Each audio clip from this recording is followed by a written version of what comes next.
Hi, and welcome to another edition of Right on Rangers Live, coming at you in the middle of a Texas Longhorns blowout, 55 to nothing currently over Sam Houston, and a depressing Texas Rangers defeat and series loss at the hands of the Miami Marlins.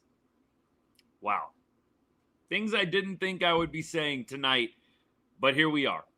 We've got a lot to go through here on the show. Obviously, will be a little bit more of a Longhorns focus today, but we are going to take time to go through the Rangers. Look, there's not a lot that we can say about Texas. I've got a couple of things I want to throw your guys' way. Not a lot we can really say about the Rangers right now. It's more of the same. And I was particularly surprised and impressed that there were actually fans at the stadium tonight. Could the Rangers do anything to reward them for their efforts? To reward them for supporting the team even though the season is all but over? Nope. Somebody did comment. I'm totally blanking on it right now. I think it was on X. So if you're watching, forgive me, brother. But somebody was like, look, I had tickets bought. We wanted to go to the game. It was, at that time, the thought process was this might be kind of a playoff type environment. Totally get it. Totally get it. And look, maybe that is the reason why the stadium was so full tonight. But my goodness,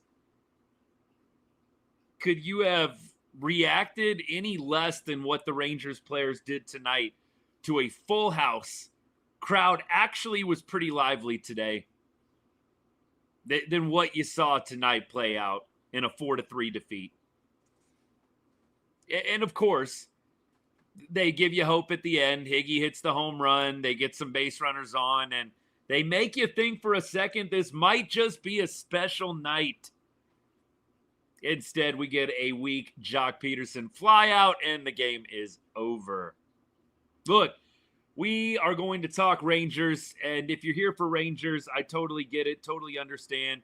Look, we're not going to have too many conflicting Saturdays anymore, are we? But bear with me, hang out for a little bit. We will be talking about a little bit of everything. I'm going to open it up to comments of all kinds, both Texas Longhorns football and Texas Rangers. Maggie, by the way, thank you for the gift.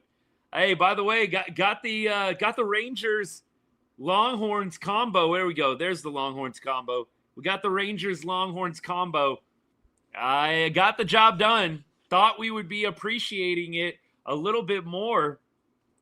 Who am I kidding? I'll probably still wear this a few times, even after baseball season comes to a close. But, man, I was hoping to be wearing this a little bit more faithfully on Saturdays moving forward. Appreciate all you guys hanging out. Tristan Hookem, Swolger, the Astros getting swept. Cleveland, I think, probably is going to be beating the Rangers out anyways. Regardless of what we would have done, Cleveland wins 2 games today, a doubleheader. I don't think anybody is stopping Cleveland right now and what they've got going. Very impressive. The Sam Houston team forgot to render. Look, I got to say, with this Texas Longhorns game, absolutely feels a little bit like a clapback game. You heard a lot of noise. Arch Manning. You heard Sark criticisms, the offense sluggish, doesn't look all the way together. You heard a lot of noise about Texas, and you just feel like this is a quintessential clapback game. 55 to nothing. I know that all the haters are just going to say that they should have done this. Cupcake opponent. Longhorns should have cleaned up 55 nothing. I got to say this. At this point, they can't do a whole lot to please everybody. You win 55 to nothing. You should have done it. You win 35 to nothing. You didn't win by enough. There's not a lot you're going to do to please all the haters. There's really not.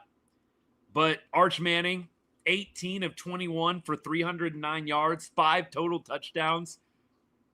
Ryan Wingo finally arriving on the scene, a 2-touchdown game, nearly broke the century mark. And look, I got to give it up to Gibson tonight, man. Look, we once again saw Wisner as a scratch for this one. I got to think, by the way, I know some of you guys were asking me about Trey Wisner on the last live we did for the Longhorns. I've got to think Trey Wisner is just getting saved up for SEC play. Got to think that is what's going on here. I don't understand a whole lot of other reasons why Wisner would still be out. The injury kind of came out of nowhere. I've got to think at this point they're just trying to save him up for SEC play. Yeah, Husk, look, I can't disagree. Look, nobody is overhyping a Sam Houston SmackDown. Like, let's be honest. Nobody is overhyping a Sam Houston SmackDown at this point, but it is good to just finally see the offense firing on all cylinders. Look, you've got Ryan Wingo. Actually, Wingo over the century mark if you're going all-purpose yards. Wingo had a 32-yard rush. That's how they technically classify that play. And then you also had Wingo going for 93 yards on 4 receptions, and he was targeted often. 2 touchdowns, a long of 53. And Wingo really, really impressed by what he did today and would love to see Sark really forge that Wingo-Arch connection. You feel like since Xavier Worthy left, Golden obviously was a great receiver, and I think a lot of Longhorns fans love Matthew Golden, who's now with the Green Bay Packers, but I never had the feeling that Golden was just this bona fide elite number 1 that just couldn't be stopped. I think he's a great talent, but you just didn't feel like last year with Golden that the Longhorns really had that option, and I would love for Wingo to take that spot. I know Parker Livingston's been playing well. I know that Endries, the tight end, has been getting some action as well, but I would love to see Wingo step up and just be that bona fide number 1 that really, again, ever since the exit of Xavier Worthy to the NFL, ever since that, you feel like it's been a little bit lacking in the past game. I 100% know that this game is going to, like I said, not impress some people, not impress maybe the people that have been criticizing Texas, but look, 55-0 win. I don't know what more they really have to do. And this defense, by the way, really gets lost in translation. This defense is one of the best defenses in the country. I think that they are right behind Ohio State. Clearly, Ohio State's defense showed up, played better week 1. I don't think that this Texas defense is too far behind Ohio State, if at all. I think that this defense is always and was always going to be the anchor in 2025. Arch Manning, more hype, but this defense is legit. I don't think that there's a whole lot of teams that are going to find it easy to score points on the attack that Texas has on the defensive side of the ball. You got, by the way, just a couple of guys with standout performances. You had Ty Anthony Smith, 5 total tackles. You had Lance Jackson with the sack. You had Trey Moore with a big sack early on in the game. Colin Simmons, Smith Arogbo with the sack. You had 4 different sacks on the day, 8 tackles for losses. This defense is swarming, and I don't know how many points they've given up total. It can't be a whole lot more than 30. It can't be a whole lot more than 30, if at all. We'll see what happens the rest of the way in SEC play. I know everybody is priming me that SEC play is going to be the gauntlet, just like last year, right? SEC play was a big-time gauntlet last year for Texas. Dude, they almost won the SEC championship in their first year. I kind of get tired of the people that try to lecture Longhorns fans on how good the SEC is. Oh, wait till you get to SEC play. I think they kind of proved that they can hang. Just throwing that out there. I think that Texas kind of proved that they're going to be all right in the SEC last year. And that was with Quinn Ewers, who obviously is in the NFL now and was a great quarterback for Texas, one of the best quarterbacks to ever put on the Longhorns uniform. He's up there. I know that maybe feels weird to say out loud just because Quinn was so often criticized. And I have my fair share of criticism for Ewers at times. But honestly, you look at the numbers, you look at what he accomplished, he's got to be one of the best quarterbacks in Texas Longhorns history, truly. So big shoes to fill for Arch. And last year, a lot of people thought the Longhorns would struggle in the SEC. Wasn't the case. And I think that this year, even with Arch and some of the struggles out of the gate, I think Texas is going to be all right. Florida clearly looks pretty beatable. Look, they're having problems with what USF, UCF, one of those two. Sorry, y'all, long day. But look, Florida's having trouble beating one of the lesser schools in state. I'm not too sure that the Longhorns have a lot to worry about on Saturday. Yes, it's the SEC. Yes, it's the Swamp on the road. But I think they lost in the Swamp to that USF, UCF, whoever that was. Man, I got to look it up. I can't keep getting this wrong. But seriously, I forget who said it to me. Somebody was pumping up the Florida game like it was going to be this humongous test. I'm not saying it's not going to be a test like at all, but man, I got to say I'm not shaking in my boots thinking about Texas going into the Swamp. I'm really not at this point. At some point, the pedigree and the skill on the field is going to take over. The Texas defense travels really, really well. I cannot say I am super worried about the Longhorns going into the Swamp. We'll see what happens. I wonder what the line is. Is it going to be double digits? Like, is it going to be double digits? Florida's losing, by the way, right now to Miami. I mean, look, Miami's number 4 in the country. I'll give them that. They lost to LSU. They lost to South Florida, 18-6 in the Swamp. I mean, seriously, guys. Like, I'm not overly worried about Florida. Definitely going to be a challenge going on the road. We know the defense travels extremely well. Let's see what the line is real quick. Texas versus Florida. I think it's October 4th, isn't it? Let's see if we can get a Vegas line on this game. I'm thinking it's going to be pretty close to 2 touchdowns. But maybe it will be lesser. Maybe it'll be lesser. We'll see. Action Network. Nothing right now. Come on. Somebody's got to have this. Let's go. Somebody's got to have this game posted already. Let's see if the technology cooperates. I would be shocked if it is not a double-digit number. I really would be at this point. You almost feel like it's got to be a double-digit number. Let's see. I'm still not finding anything. I'll let y'all know. I'll keep looking. I would be shocked. 7.5-point favorite feels like too small. I would be hammering Texas. Hammering Texas if they are only a 7.5-point favorite. I feel like Texas wins that game by double digits. I feel like you have got to hammer that number if you like Texas in this game. That number should be double digits for sure. November 28th, Patrick. Sorry, let me get to this one. Let's make a wager right now. November 28th, if TU wins, I'll buy you some barbecue from. Oh, okay. Okay. We'll see what happens there, brother. Hey, I'll do it. But what do I have to do? What do I have to do? We got to make this fair. I cannot see A&M coming into Austin and winning the game. But look, we know Lone Star Showdown is crazy. Anything can happen. I would be really surprised. Patrick, DM me after the show. DM me after the show. We'll figure it out. We'll do something fun. I want to do something that everybody can enjoy. I will say that. I don't want to be stacking up these bets like crazy. Maybe I'll do something silly. It'll pain me to do it, but maybe we can do like A&M jersey or something funny. I don't know. We'll figure it out. I would really be surprised in that one.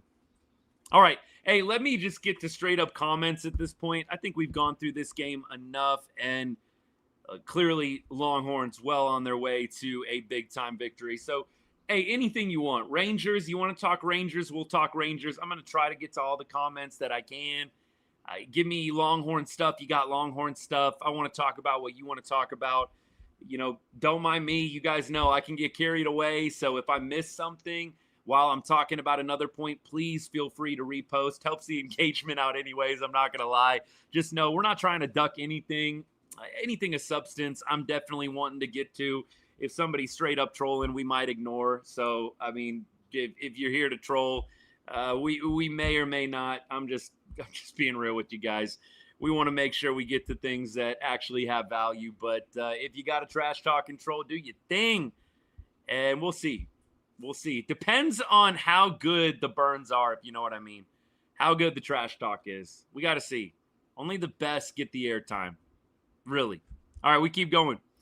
Who's the main trade suspect in the offseason? I got to say it's got to be Adolis Garcia. I think you might be able to get some value out of Doley. I don't think you're going to get value out of Jonah Heim, who I think is another guy that's probably going to be gone in the offseason. We'll see what happens. I think that free agents, Dan, you're kind of talking about this. Free agents, I think, are going to be key here. I don't know how much better the Rangers are going to get through the trade market. I think that they are going to have to rely on free agent signings, which is hard. You've got to convince guys to come to Arlington. There's a good core of guys there, but I think a lot of teams, this is something I'm really trying to hash out in my mind right now, Rangers fans. I'm really trying to hash out how desirable of a destination is Texas right now. Like you know that they take care of their players. Like, you know, you've got some nice facilities. I think they've got good coaches. I think the Rangers obviously are not a cheap organization, but at the same time, how do you not look at what Texas has done the past 2 seasons, which has just absolutely collapsed since winning the World Series in 2023, and kind of have a little bit of a thought, is that where I really want to be? Do I really want to go there if I've got somebody else trying to pay me the same amount? Personally, I'm a little worried about the free agents coming to Texas. A little worried about it. We'll see what ends up happening, but that does worry me. I'm not going to lie to you guys. I do think Ray Davis has to open up the checkbook, but I don't even know if that's going to make a difference. By the way, 1:20 left in this Longhorns game. Sam Houston's got a long way to go. I would love to see them keep the goose egg. This defense has worked hard. Couldn't get the third down stop there. Hey, Dan, let me get to this real quick. I know you've been asking me about Cowboys game tomorrow. Look, Dak, for me, Dak does not lose in division. It would shock me if Dak, lost another division game. And I know this one is out of division, by the way. We got the Bears tomorrow. I feel pretty good about the Cowboys' chances against the Bears. I think that they'll have a little bit of extra motivation with Eberflus playing his old team. I do think you're going to see the Cowboys get up for this game.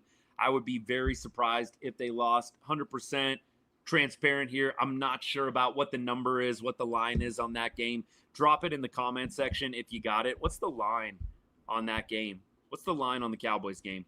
Let me know. I'll try and get to it myself if I can, but I'm curious. I'm very, very curious. I would say I think Cowboys win the game. I think Dak and the offense are clicking. I do worry a little bit about the defense, but the Bears at this point do not look great. That doesn't mean that any given Sunday, a team that's been looking terrible can't have a great game. It could happen. It could happen. But I feel pretty good about Dak and the offense putting up points on the board on this Bears defense. I would be surprised if the Cowboys don't get a win tomorrow. I would definitely take the boys -1. That's a no-brainer bet right there. I would take boys -1. I think +1, -1. All right. Spread is -1.5 Dallas. Look, I would take that. You got the better quarterback in Dak Prescott. I am a big believer in quarterback play determining your bet. I think there are times where you can stray from that and deviate from that, but I do think 9 times out of 10, if you got a pick'em game like this, and essentially that is what's going on with this Dallas-Chicago game. It's a pick'em game, right? It's -1.5. Yes, that number can sometimes be dangerous at the end of games, but by and large, you got 1.5. I think you're good. I mean, shoot, you can, buy the half point if you're really worried about it, but I wouldn't be. I think the Cowboys win by 3 or more, clearly, and you got the better quarterback. I think you have the better offense. Chicago does have some weapons, no doubt. You got some wideouts, but Caleb Williams still a little bit questionable, still a little bit unproven. I will take the steady, reliable Dak over Caleb Williams, and I think that the Cowboys get the win. I do. What's my opinion on Grisham? Which one? Are we talking about the Yankees one? Who are we talking about? Get a little more specific there, my guy. Good job, Texas Longhorns. Longhorns get the win, by the way. They keep that 0 up on the board, showing the arch highlights. Man, that Wingo tutty was beautiful, man. Just that over-the-shoulder. Shing. I love that. Wingo, I'm telling you, if that Wingo-Manning connection can be forged, that is going to be dangerous. Wingo, one of the fastest guys in the game. I mean, that dude can fly. I would love to see them establish that connection and Wingo be a guy that gets targeted early, often. And this feels a little bit like an arrival game for him. This is quite the performance, and they're interviewing him right now in Arch at midfield. Wingo over 100 and I think 120 all-purpose yards, pretty close to 130. Beautiful game from him. Beautiful game. Let me see. What do we got? Trent Grisham, the Yankees guy. Yeah, I think at this point, I'm kind of with Dan. I think you got to focus on a couple of different things. If you're the Rangers, I think you have to focus on, first of all, catcher. I think that's got to be a really, really big priority. You got to get a catcher. You got to get a catcher. I'm tired of what they're doing with the catcher spot, the 50-50 thing. Jonah Heim, Higgy, the tandem. It was good in theory, I think, coming into the season. I think we discovered it's just not going to work, man. And I think Higgy is going to be around next year, but you got to get a primary catcher. I don't want to see Kyle Higashioka get the lion's share of catching responsibilities. Higgy is not a great defensive catcher. I think you also have to consider right field. Could Grisham potentially fit in there? Maybe, but I'm probably with Dan. I'd probably prefer a right-handed bat. I think the righty bat is pivotal there. I'd love to see us go get somebody right-handed that can be a force against lefties, that can hit the fastball. They tried to do that with Jake Berger. It didn't go great. I think I said on the show last night, third base, first base, right field, and catcher need to be potentially open competitions. I think third base and first base are going to be the iffy ones. I think catcher and right field, 100% you're going to see new faces there. I'm not going to be shocked if they play it safe and stick with Josh Young. I'm not going to be shocked if they play it safe and stick with Jake Berger, two players that are still very controllable. But I would much rather a little bit of a competition at third base, especially. First base, I don't think you have a ton of options unless you're going out and getting one in free agency, which could happen. But you've got to rebuild the bullpen. I think that's going to be a big priority. I think you've got to go out and get a starting pitcher of quality. You're going to have Tyler Mahle leaving. You're going to have Merrill Kelly leaving in free agency. No guarantee you're going to get either one of those guys back. I think you have to focus on those two things first. You've also got an aging Jacob deGrom and an aging Nathan Eovaldi. A lot of us are really hyper-focused on the offense right now, myself included. I don't think that you can forget about the pitching side of things. We're taking that for granted just a little bit because of how good the pitching was this year. And the pitching was outstanding. It was one of the best in baseball. But let's think about this. We have a lot of guys in the bullpen on one-year deals. Hopefully you can re-sign them. Hopefully they're not way too overpriced. You've also got, again, your two aces, DeGrom and Evo, getting older. Do you really want to put all your eggs in the DeGrom-Evo basket? I think the Rangers would be wise to go out and get a frontline starter in free agency. I don't think that you can neglect that. And I honestly think that should be the priority. And knowing Chris Young, I don't know why it wouldn't be. Chris Young loves to go out and find him some good pitching. I think that is going to be a huge priority. If you can't get Merrill Kelly back, and I'm not saying Merrill is the top priority at pitcher either. I think that they are going to expand and look at everything, as they should. But I think that right field catcher, you might see it take somewhat of a back seat.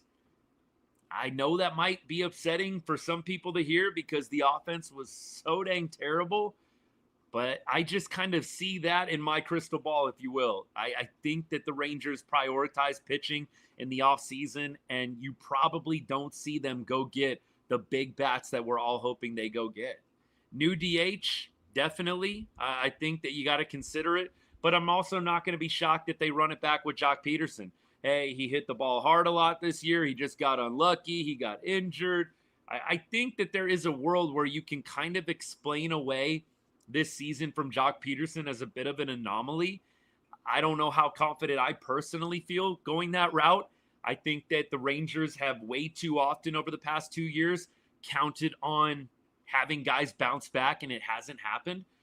They did it this year, and it didn't work out very well. And so I don't know how good I feel about that strategy, But I am just not going to be surprised in the least bit if they do run it back with Jock Peterson at DH. Hey, hook 'em, Texas Sports King. We're talking Rangers. We're talking Longhorns. We're talking a little bit of everything. We talk Cowboys. JN, yeah, I'm with you. I don't think Jock is going anywhere. I really don't. This is another big conversation. Carson, appreciate you, man. Thank you so much for tuning into the show. So the question is, should the Rangers fire their manager? Well, first of all, Bruce Bochy is not contracted beyond the end of 2025, right? His contract is up. So at this point, you don't have to fire Bruce Bochy. You can mutually part ways. You can quietly, privately ask Bruce Bochy to move on. Jamie, appreciate the gifts. I got to shoot straight with you guys. They're not going to move on from Bruce Bochy. There's no way that CY is moving on from Bruce Bochy. Bruce is either going to retire or he is going to coach again for the Rangers. The San Francisco rumor stuff, I think it's pretty much unfounded based on everything that I've read, and I've got multiple people that I trust. I don't have a crazy amount of inside sources, but I have people that I follow that are locked in to some of these discussions, and I believe them. No reason not to. I think a lot of the Bruce Bochy stuff has been kind of just, again, thrown out there for clicks and engagement. Going to San Francisco, I think in all likelihood, he is back with the Rangers next year. A lot of people have said, dude's competitive. He does not want to go out a loser. So anybody that was really hoping this was Bruce Bochy's last year and maybe this was the nail in the coffin, I think you might be disappointed. I think Boch is probably going to come back next year. I would actually be surprised if he didn't. If he doesn't and he retires, I think you've got an obvious choice in Skip Schumacher. And hopefully Skip sticks around in the organization until Bruce is ready to hang it up. I think you were hoping Venable was going to be the guy. He went to Chicago.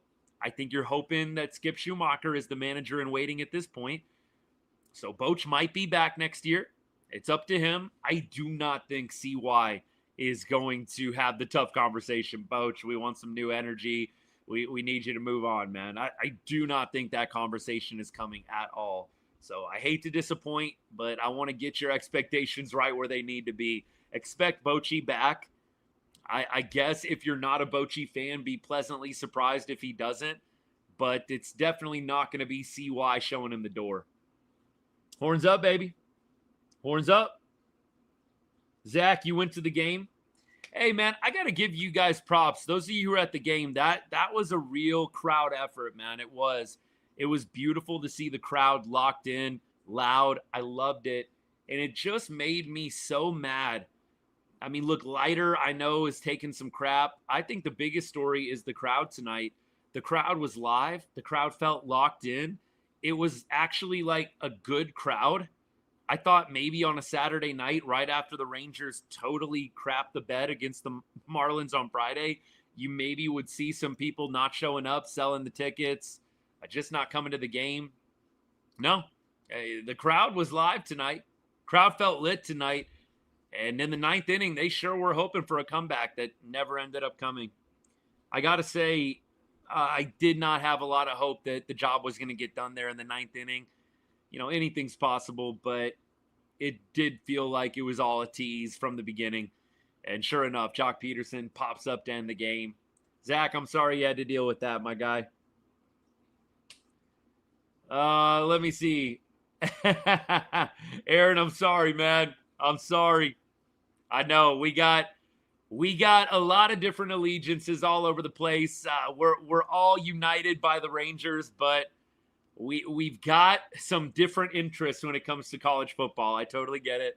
But hey, as I always say, if you like the Rangers and you're an Aggies fan, I hope you come back and show up. Y'all know I am not opposed to some friendly trash talk. In fact, I welcome it. So come back, hang out, talk college football. I feel like I can be pretty objective about the Aggies. Clearly, they're not my favorite team, probably my least favorite team. But we can talk Aggies football. We can talk Texas Longhorns football. We can talk a little Texas Tech, TCU. I love it. Hey, whatever you guys want to talk about. I like to keep things Texas sports, obviously. But as long as the Texas sports content and comments are coming my way, We'll get it. If it slows down a little bit, sure, we can open it up a little more. But you want to talk Rangers? You want to talk some Texas college football? You want to talk, again, Cowboys tomorrow? We talked about them already. Let's do it. Let's do it, man. Yeah, Caden, what's good, man? I did not see the catch. I'll have to check it out. I really have about zero time to watch highlights of other teams, especially on a day like this when the Horns and the Rangers are each playing. But I'll have to check it out, man. It's good to see you, Caden. Thanks for beating up on the Astros for us, man. I guess that's the only solace, right? At this point, it's like Astros just lose, lose, lose. I'd much rather see the Mariners in October. Red Raiders looking good, 44. I gotta check out some scores around the league. Like, seriously, I gotta check out some scores from around the league right now. I feel a little bit in the dark. I kind of peeked at it a little bit earlier. Florida just lost 26-7 to Miami. Again, we'll give them the benefit of the doubt there. Miami's number 4 in the country, but Florida now has lost 3 in a row. Do they have a bye next week, or do they play next week? All right, we'll have to see.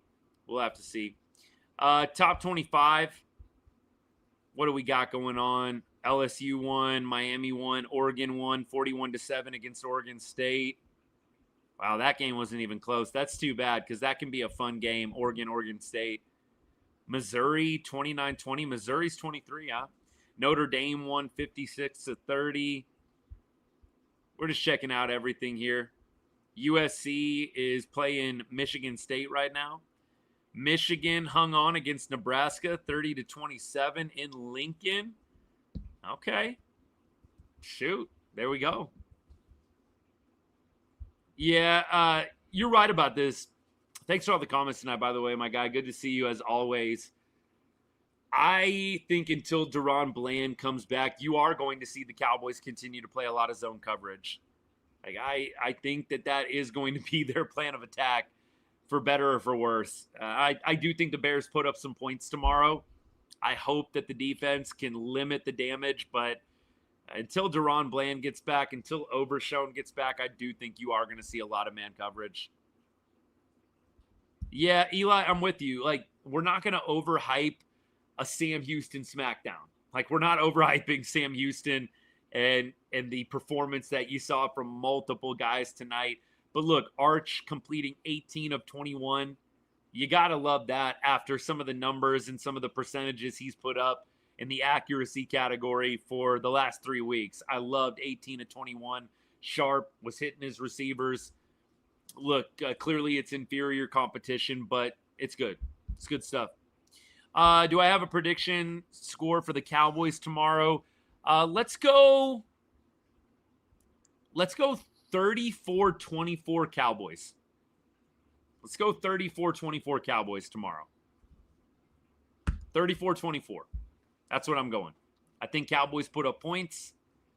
I think that they hold on just enough. I'm going to go 34-24. Why do the Rangers have 2 Arizona series in the schedule? They do play the home and away sometimes with the NL West teams especially. I don't quite understand all the scheduling, foolproof, but I think that is what it is. Yeah, 44. I do think that you are. I mean, we're talking a little Cowboys here, y'all, by the way. Some of these comments coming in on YouTube. Like I said, Rangers, Longhorns, Cowboys, any kind of college football in the great state of Texas, throw it my way. And if I miss a comment, please repost it. I'm definitely not ducking anything, but as you guys know, it's hard to talk about more than one thing at the same time. Yeah, Diggs, for me, clearly had an incredible couple of years. A couple of years ago? 2-3 years ago. But I don't know how well that contract is going to play out over the next couple of seasons. I'm just not sure. I mean, look, you watch Diggs get burned by Neighbors, who is a really good wide receiver, a great young wide receiver in this league for the Giants. But you see a lot of boomer bust with Diggs. That's kind of always been my thing with Trayvon Diggs is you see him make these incredible plays, and you're thinking to yourself, that's why we signed him. And then you watch him run a few yards behind somebody who's burning him for a touchdown, right? I mean, on that Neighbors play, you're just watching bro get burned, cooked like a chicken. And you're like, dude, what are you doing? Like, it is so boomer bust sometimes with Diggs. 31-14, so we're pretty close on where the Cowboys get to. Dan, I just don't know if they hold them that low on the point totals. I think without Bland, without Overshown, let's look up Deron Bland. What's the news on Deron Bland right now? Cowboys rule out Deron Bland. Everyone else is good to go. Overshown, no, not though. They can't be. Overshown isn't good though. He's set for week 5 return. No, that's Revel. Let's see. Pro Football Rumors here. Overshown is on the reserve. Ahead of schedule. No firm timetable.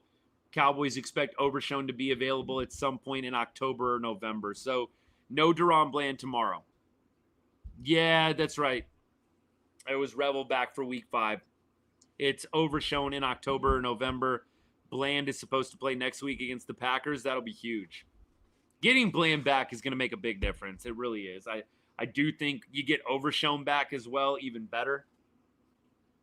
70-15 Vandy over Georgia State right now. Goodness. Patrick, do I think Murakami is an option? I mean, look, the Rangers would be foolish not to pursue Murakami, but you just feel like he is destined for a West Coast team, don't you? Or I guess like Yankees or Red Sox. I feel like since Yu Darvish, we have whiffed considerably on the Japanese players. I cannot say that I'm holding out hope that we convince Murakami to come to Arlington, but the Rangers, I'm sure, will be interested, as they should be. Murakami's third base, yeah? Isn't Murakami a third baseman? So, look, I've said it. I know some of y'all love Josh Young, and I'm not saying the Rangers give up on him, but I do think potentially opening up the corner spots, you would do it for a guy like Murakami. He looks like third base and first base is what he plays. I'd love to see Murakami in Ranger red, white, and blue, but I'm not going to hold my breath. It is going to be tough, I think, to wrangle him away from some of the West Coast powerhouses. Kyle Tucker, I would love Kyle Tucker. And are you going to maybe get a little bit of a sell low, or excuse me, of a buy low? And when I say buy low, like instead of $600 million or $500 million, maybe you get him for a little cheaper. I don't know. I think Kyle Tucker, you got to explore Kyle Tucker. You got to explore Kyle Schwarber. You have to explore JT Realmuto.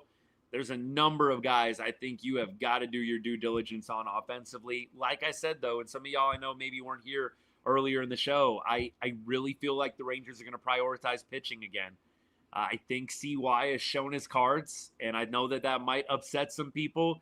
Don't shoot the messenger. I'm going to believe it when I see it. Chris Young prioritizing bats over pitching. I feel like he probably goes out, tries to get one of the aces that's on the market, one of the bigger name pitchers. You're losing Malley.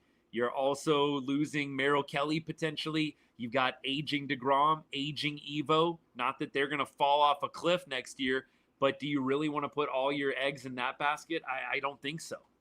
And so I think that the Rangers will go after a big-time pitcher, and I think they're going to have to spend some time retooling the bullpen as well. A lot of y'all want to see the Rangers go get a closer. That's going to cost money. So I feel like that is going to be the priority, and I just hope that there's not crumbs left over on the table when it comes to the offensive side of the ball. Carson, I don't think it's going to be a full rebuild. I think they're going to keep Seager, Simeon. I think they're going to keep DeGrom, Evo, and obviously there's a number of other guys I think that they'll keep around as well. I don't think Josh Smith, Ezekiel Duran are going anywhere. I'm pretty sure Josh Young is going to be the starting third baseman in 2026. I have mixed feelings about that. Jake Berger, first baseman, I have mixed feelings about that too.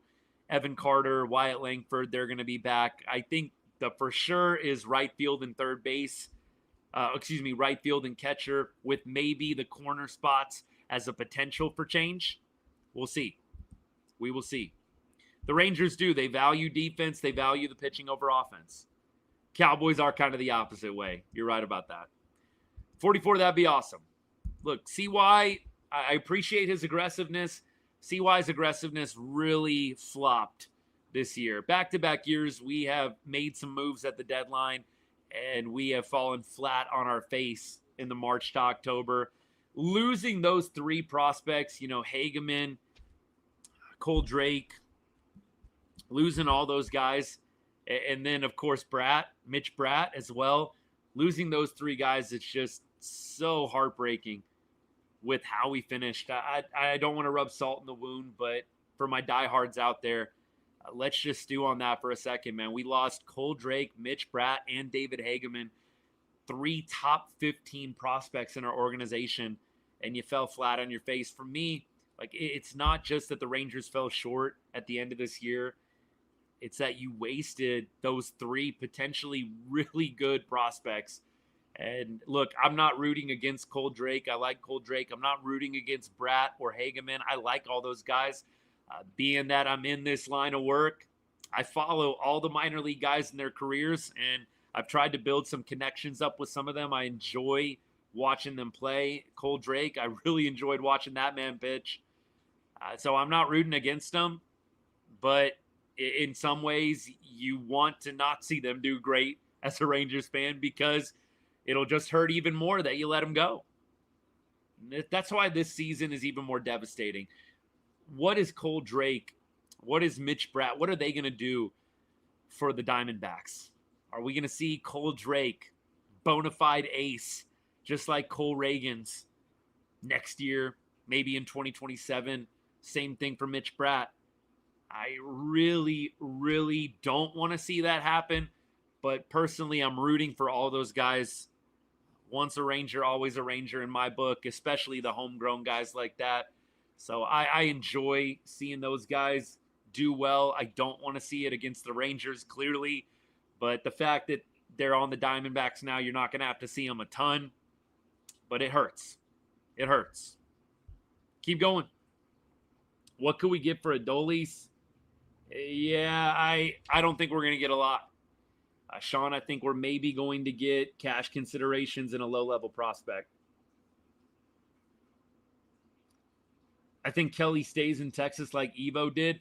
Patrick, I think that is definitely something that could be on the table.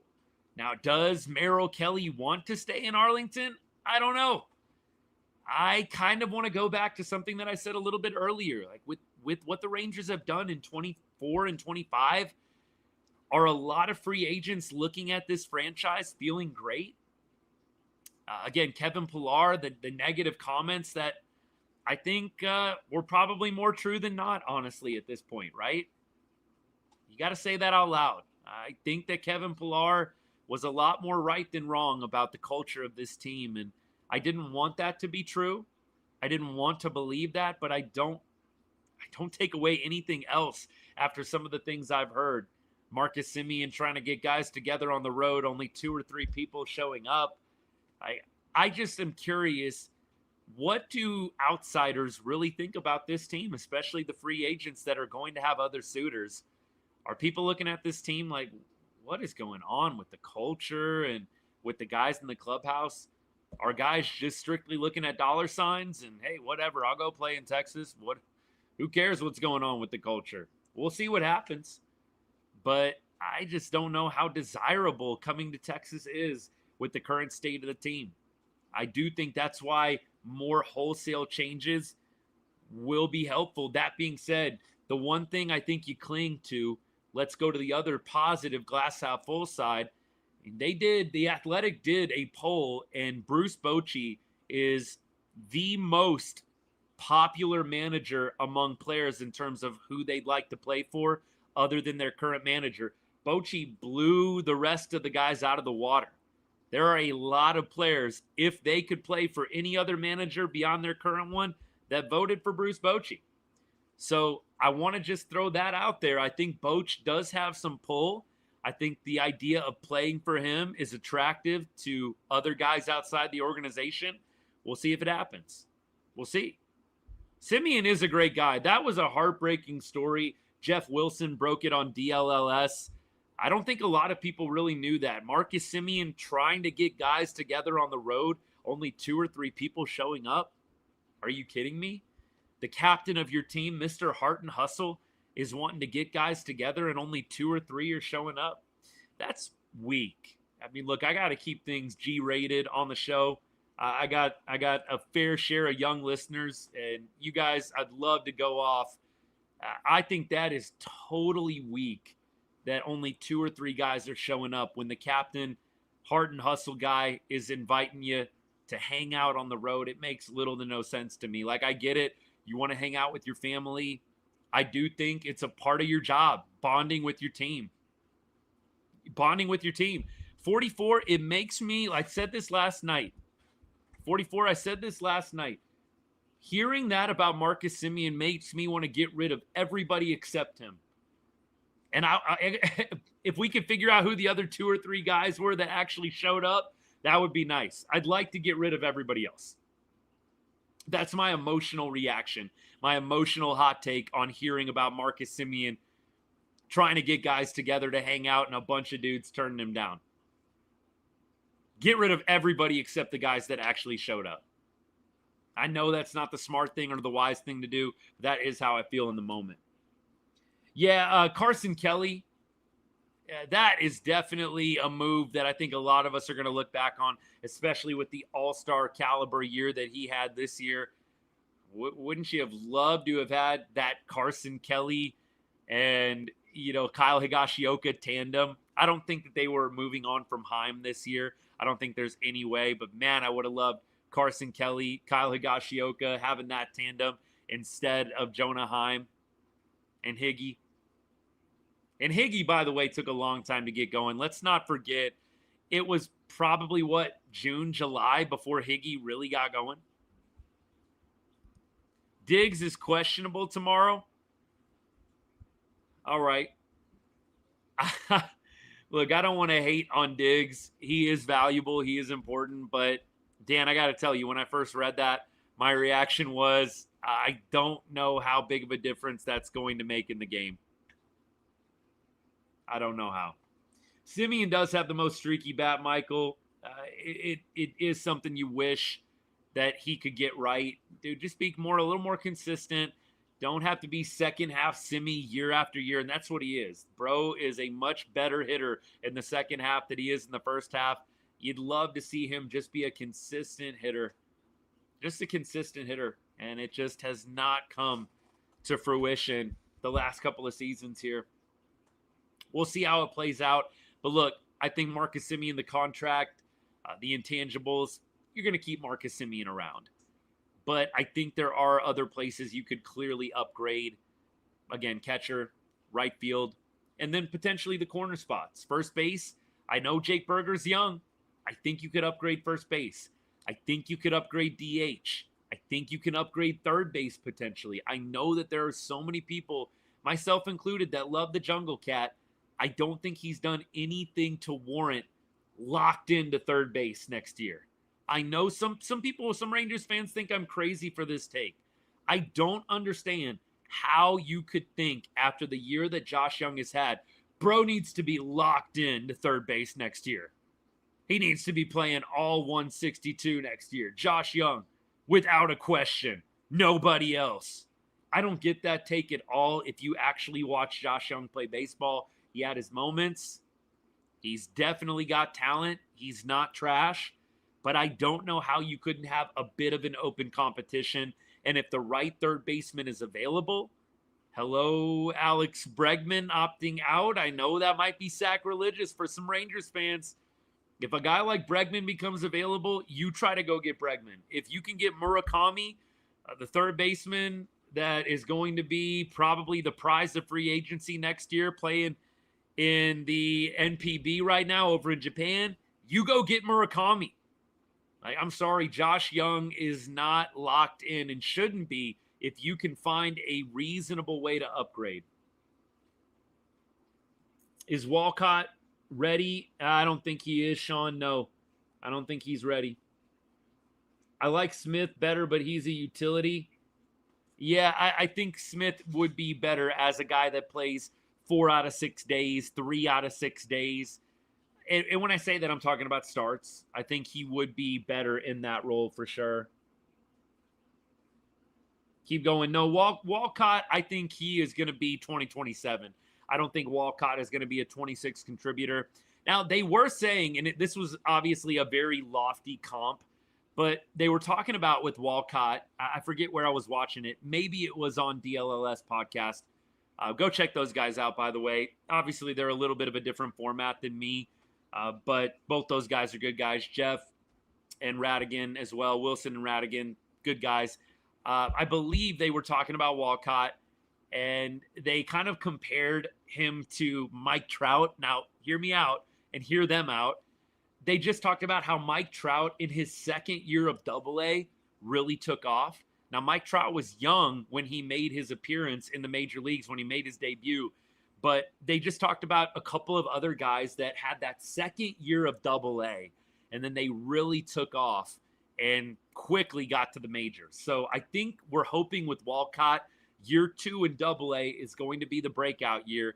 Maybe he can be a contributor in 2026. I think in all likelihood, 27 is probably what we're going to be seeing for a timeline for him. Cody Bellinger would have been great in the offseason. I would have loved Cody Bellinger playing first base for us. Wasn't meant to be, but that would have been ideal. Very ideal. Yeah, I think, Dan, this is the path. Dan is commenting on my Bregman take. If Bregman opts out in Boston, I think you've got to throw money at Bregman. I don't know why you wouldn't. I know Bregman played for the enemy for many years, but if you can go get Alex Bregman, if he wants to come back to Texas, I get it. He might not want to. He's that kind of guy, and I respect it. He's a competitor. He might not want anything to do with the Rangers, but I think you got to make that phone call if you're CY. Breggs, baby, any interest in coming to Arlington, man? We got a nice blank check ready to go for you. I would love to have Alex Bregman playing third base. And yes, Dan, in that scenario, you would trade Josh Young, and you would try to get better in other places. You've got other guys, I think, that can come up in the farm and potentially take Josh Young's, young guy role in terms of third base. I think a Walcott, for example, could play third base. In fact, Sebastian Walcott did get reps at third base this year. So even if you traded Josh Young, if you upgraded at third base, I think it is possible that you've got guys coming up in the minors that could kind of take that mantle from Josh Young, a young guy, a promising guy. I think with Josh, it's just tough. You really have to make a decision this offseason. Hey, do we really think that Josh is a season away from popping? Or are we seeing a bit of a ceiling with Josh Young right now? It's going to be a really tough decision. It's going to be really tough. And I'm not saying that it's easy. I'm not even saying I've made up my mind yet about Josh Young. But what I am saying is you have got to make up your mind if you're Chris Young and the Rangers. Do we see Josh Young as a guy that just had a down year and he's going to be great next year? And how good do you feel about that? Because the Rangers have been, let's be honest, dead wrong predicting bounce backs. Jonah Heim thinking he was going to bounce back. Marcus Semien. Seriously. The bounce back predictions have not been great by the Rangers. And so Josh Young, I hope that next year he drops 25 bombs, 90 RBI for us. I just don't know if you can take that risk. Can you really deal with Josh Young being like this, hitting under 700 for the OPS? This is a guy playing a corner infield spot, a position historically that's supposed to be one of your better contributors in the lineup, hitting sub 700 for the OPS. That's not acceptable for a corner infielder. And if you look at the career numbers for Josh Young, I know he's been hurt, but they are not eye-popping. You have to have better production from your corner spots, first bases included. As much as I love Jake Berger, the guy he is, the community stuff that he does, he's got a heart of gold from all accounts, but I don't know if you can do another season like you got from Jake Berger. And I'm not a big, the injuries. Okay, like with Berger, that's why I'm not going to be surprised if they bring him back. you could kind of explain away the Burger stuff with injuries. Josh Young, I got to be real with you guys. He's been injured multiple times over the past 2-3 seasons. I'm not going to keep on excusing, oh, well, he was hurt. At some point, there's a pattern. And at some point, I think you have to identify, what's this guy's ceiling? I mean, really. Is he ever going to get back to 2023 mode or not? It didn't happen with Adolis Garcia either. Yeah, look, I am 100%. I got to be honest with you guys. It's going to be hot take central, perhaps, for some people. I would be 100% okay if the Rangers switched up catcher, right field, first base, third base, clearly DH you can throw in there too. I think you keep Langford, you keep Evan Carter, you got to roll with Seager, you got to roll with Simeon. There's some contractual stuff in there, and clearly you keep around guys like DeGrom and Evo. That's a given. And you've got young guys like Jack Leiter, Kumar Rocker, and Cody Bradford. You've still got all these guys that are going to be players next year. But I think the Rangers would be just fine revamping 5 different spots in the lineup. Again, catcher, right field, first base, third base, DH. Those 5 spots could totally be swapped out. And I don't think the Rangers would be any worse for it. Disagree? I'm going to put a reel out on this, by the way. I'm going to put a TikTok, a video out on this. I think you could honestly swap those 5 spots out, and the Rangers would be no worse next year. You could really only get better. I'm sorry. I mean, you could be about the same.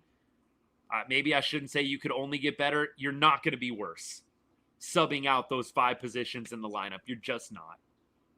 All right. Keep going. Appreciate all you guys. Let's go, Texas. Hey. Appreciate you, man. Thank you so much. Phoenix 06, appreciate you. Who's on the bump tomorrow? I believe tomorrow is Merrill Kelly. I think they announced Sean Merrill Kelly is throwing tomorrow. So Merrill threw on Tuesday, so it does make sense for him to throw on Sunday. Maybe, it'll be the last time we see Merrill Kelly at home, but it will not be the last time we see him this season. In all likelihood, I wonder if he'll throw against the Guardians, perhaps, on Friday. That would make sense, either Friday or Saturday. By the way, off day on Monday. So Sunday, we play tomorrow, off day on Monday. Look, I got to be honest with you guys. Tomorrow, the game, Cowboys game, let's check this out. Cowboys game tomorrow is at what time? Are we 10 a.m. my time again? Oh, good. We're 1:25. Oh, that's actually kind of nice. That actually works out. Look, I think that tomorrow I'm going to just go live after the Cowboys game. So if you're hanging out, we'll talk Rangers. I don't want to do 2 lives tomorrow. Sunday's kind of a family day for me. I hope you guys understand.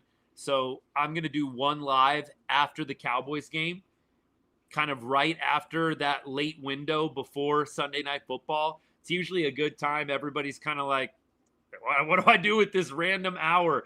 The Cowboys game just ended, and I got an hour before Sunday Night Football. So maybe we'll do a live like right then, maybe during the 4th quarter of the Cowboys game, and I'll talk Rangers. We'll kind of have the same format. If you want to talk Rangers, we'll talk Rangers. Clearly, I'm going to be locking in on the Cowboys game if it's live, but that's kind of going to be my plan, all right? We want to keep talking Rangers. I have made a commitment no matter what the Rangers are doing. I don't want to be a fair weather fan. It would be really easy to give up on Texas, give up on the Rangers right now. I don't want to be that way. Look, we came too far. It's not fun with the Rangers losing this way and losing in the manner in which they have. They were 16-4 over their last 20 games, and suddenly they've lost 5-6 in a row. It's heartbreaking. Seriously. It breaks my heart. But we go on. It's all we can do. It's all I know how to do as a former player myself, as a coach, and as a diehard, man. You just got to flush it and go to the next day. And you know what? We're going to see these boys through to the finish line. I hope you guys keep coming back to hang out. I'd love to have you. Look, we're going to talk a little bit of everything. You will start seeing the football content become a little bit of the primary. Every Wednesday, I do a Rangers off-season show. So we'll be live continuing on for the rest of the season, right after games. football Saturday, football Sunday, a little bit different, but Tuesday, Wednesday, Thursday, we'll be live after those games against the Twins, and then we'll also go live Friday, Saturday, Sunday after the Guardians games as well. But again, just don't be surprised. You might see the content shifting a little bit, and I hope you'll still come and hang out. I hope you'll still support the show, knowing we'll do Rangers every Wednesday. I love that Wednesday night schedule. It's just worked out really great. So Wednesday nights in the off season will be Rangers nights. And really hope you come back, talk about hot stove items, talk about potential trades, talk about rumors, everything that I know, I'll throw you guys' way. It'll be a lot of fun. So that's the plan.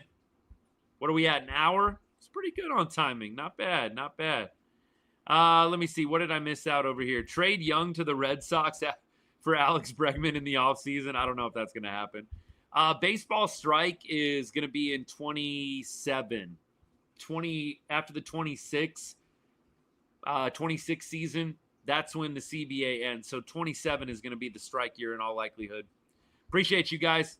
Yeah, you guys got it. Sorry, YouTube. I was going off on one of my usual tangents. After the Cowboys game, though, I'm glad that you guys like it. Right after the Cowboys game, before Sunday Night Football, we might eat into Sunday Night Football a little bit. Hope you still hang out. You can have Sunday Night Football on in the background. I give you my permission. Not that you needed it, but you know what I mean. Shoot. All right, let's keep going. I like Bregman, though. Yeah, Bregman is great. I think that it's going to be tough to get him, but if you can upgrade at third base, I think you got to take it. You got to take it. 100%. You wouldn't mind if Seattle wins the World Series, Natalie. By the way, it's good to see you. I think that's going to be what I end up cheering for. I've got a lot of Mariners connections in my couple of years doing the show just naturally. I can't say in my heart I'm actively cheering against them. Now, am I going to be sad if the Mariners lose? No. But would I mind seeing them win a World Series? No, I wouldn't. It would not bother me. But that being said, I don't know what it's going to look like. And the Mariners, clearly, they've got a really good team, and they're playing well right now. But you know as well as I do, it can all change in October. So let's see what happens. Let's see what happens. Garcia, Carter, who else is our outfield? Well, it's going to be Carter and Langford. I don't think Garcia is going to be back next year. I like Dustin Harris, Dan, but I don't think the Rangers see him as a long-term option. Clearly, they DFA'd him. I don't think Dustin Harris is a long-term option. I think he's a nice player. He had a nice moment during that heater that the Rangers were on, getting the game-winning hit, but I do not think that Dustin Harris is a long-term option. Yep, Natalie, with you on that. I don't think Garcia is going to be back either. At the very least, can we go 81 and 81? That would be phenomenal. That would be phenomenal. I would love to see that. Sean, I don't see I don't see Osuna. I was about to read your last name, my guy. I don't see, it's been a long day. I'm sorry. I don't see Osuna being the starting right fielder. I think that Osuna is a great player. I love Osuna. I think he has a lot of intangibles that you like. He's got some pop. He's got a good eye up at the plate. He's a guy that can take walks. He puts the ball in play. I like all those things about Osuna. I just don't think the Rangers are convinced that he's an everyday player at this point. And I think you got to focus on going out and finding a guy that can play every day. Adolis was that everyday player, right? Adolis played every day. I think you've got to find a right fielder that can play every day. I think Osuna is more of a platoon bat at this point in his career and in his development. Not saying that the Rangers couldn't give him more opportunities, but I think whoever you replace Adolis with has to be able to play every day. You tried the platoon thing this year with Jock Peterson. I don't think you go out and you get another platoon guy. I think you got to go get a guy that's going to get everyday reps. 44, I don't think I'm going to be actively rooting for Seattle. I just want to clarify, but I think the point was, like, would I mind if they won it all? Probably not. Am I going to be sad at all if they flame out in the first round? No. There's a few teams that I don't want to see win the World Series. Houston is number one. Yankees are probably number 2. Anybody else in the AL East is probably number 3. Dodgers, they're number 1 in the NL. Don't want to see them win it. So I think that the Mariners are probably low on that list of don't want to see. But yeah, they're not going to move the needle for me a whole lot. I'll enjoy watching them play. I love October baseball. I can't stay away from it. I know some of y'all are like, Rangers aren't in it. I'm not watching any freaking baseball. That's not how I roll. I just love baseball too much. I love October baseball too much.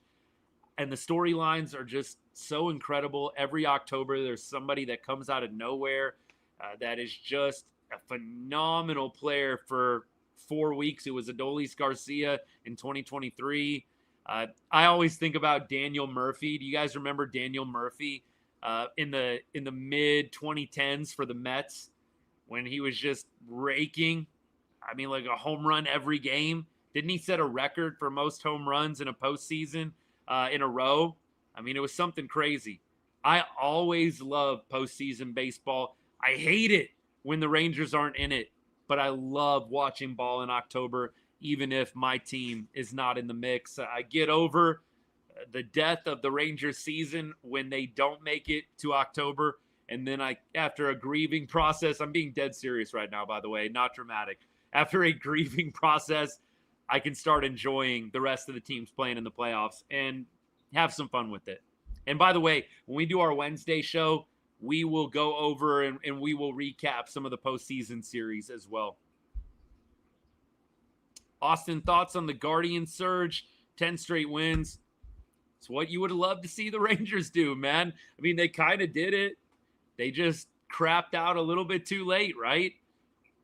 The Guardians, I feel like they can be a fun team, but I don't know the Guardians have what it takes to go all the way. I don't think the Guardians have good enough pitching to get it done in October. Could I see them winning a wild card round? Sure. Do I see them making it to the ALCS? Probably not. I think that there are some better teams than them, but we'll see. Anything's possible. Nobody thought the Rangers were making it to the ALCS or the World Series in 23. So I don't think I would put it past them, but I think the optics right now, they're a fun team. They're on a good streak. I don't know that they have the firepower in October. Tigers are struggling badly. Absolutely. 100% on this. 100% on this. October is my favorite month on the sports calendar. Hockey, basketball. You got college basketball kind of starting up a little bit too. You got college football. You got NFL. You got October. October is a dream sports month. The other one is probably March, when you've got like March Madness. You got baseball starting up. You got basketball playoffs.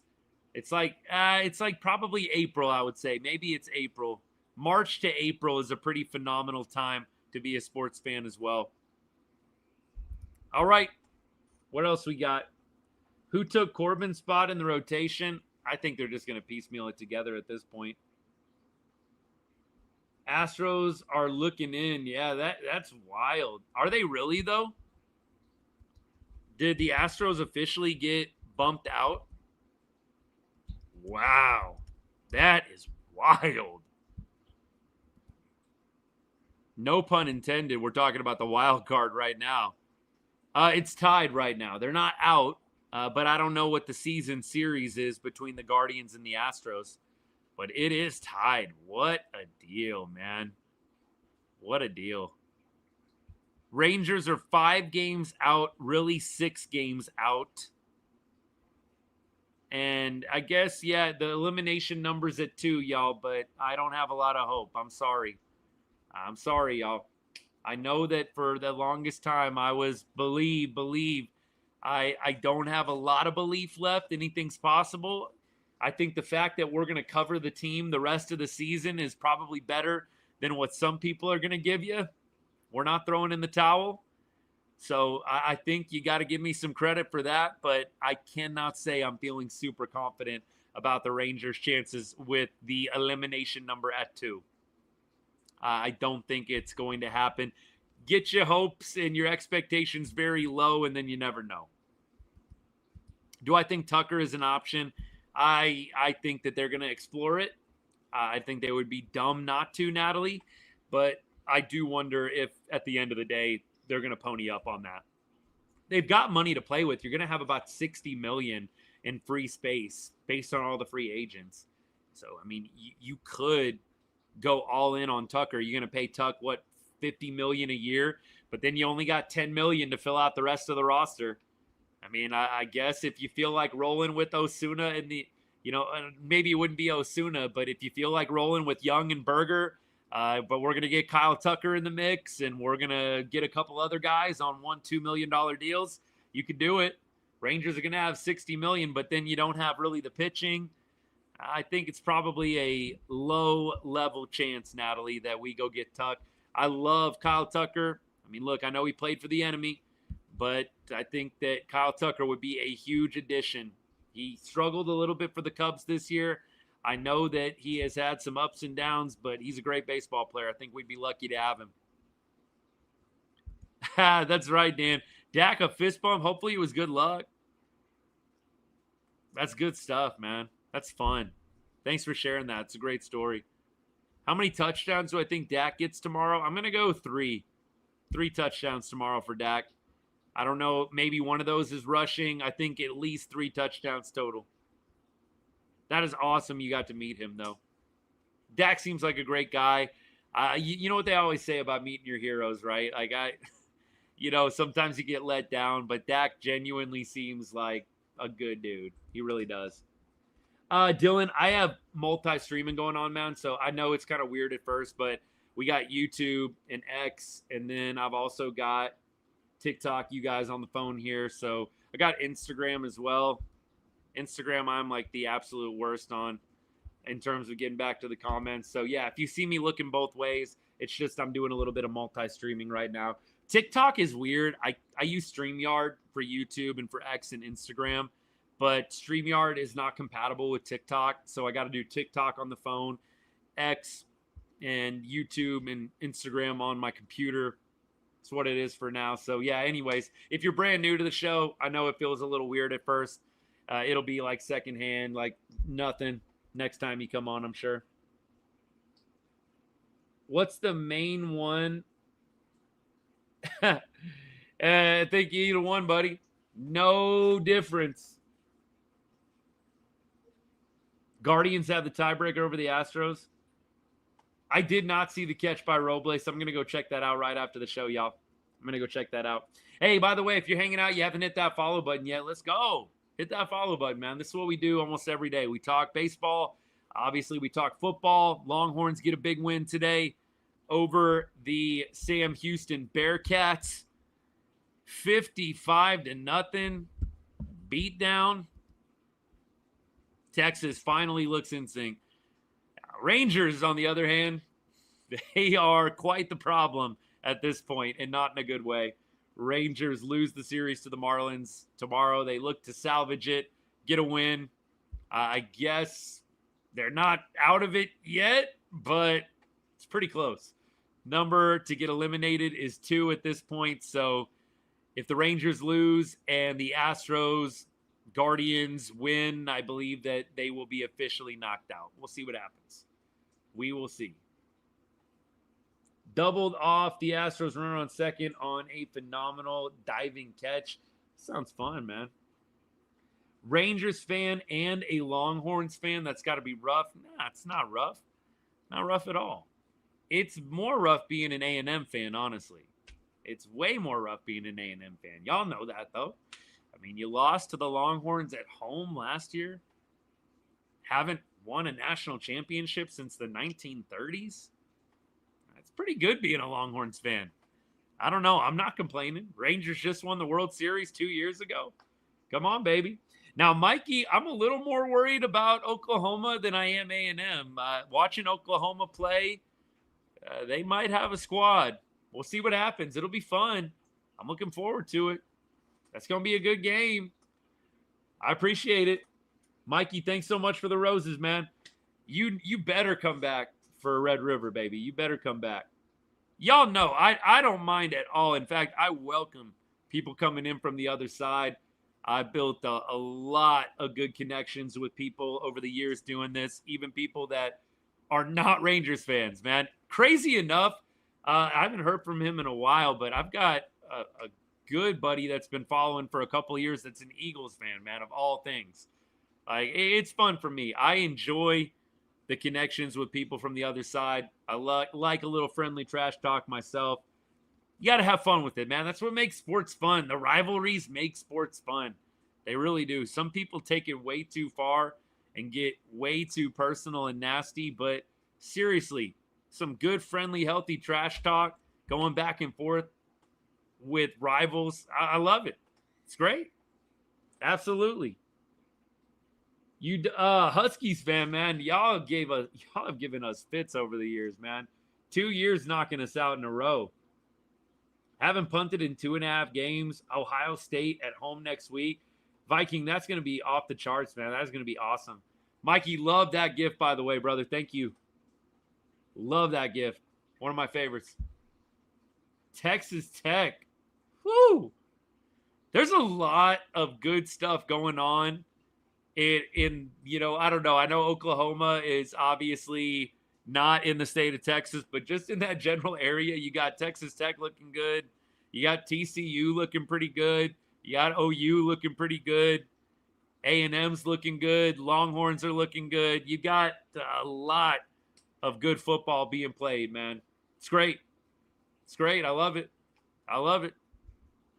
All right, y'all. We're going to go ahead. We're going to take off for the evening. Merrill Kelly pitches tomorrow for the Rangers. The Cowboys play at 3:25 Texas time, 1:25 my time.